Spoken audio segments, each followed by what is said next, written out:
Ew. Yeah.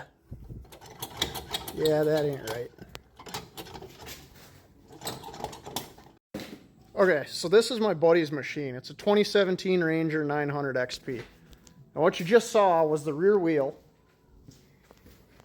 and the problem with putting lift kits and wheel spacers on side-by-sides.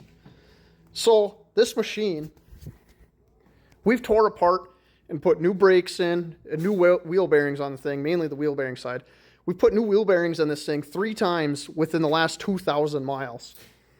On top of that, he snaps axles and tears boots all the time. Now, the machine looks pretty beat up. I'm not going to lie about that.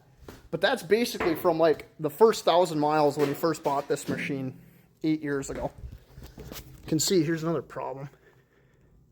Axle boot ripped. Nice.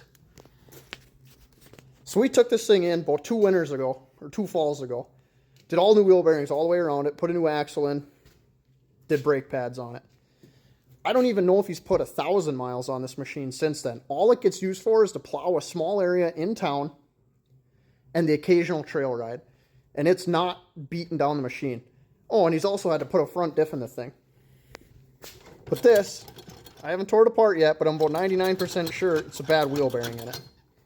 That's the problem, is if you see in here, he's got wheel spacers on it, and then he's got a lift kit in it. So if you buy a side-by-side and you put a lift kit or wheel spacers in, just know you're going to start having trouble with them.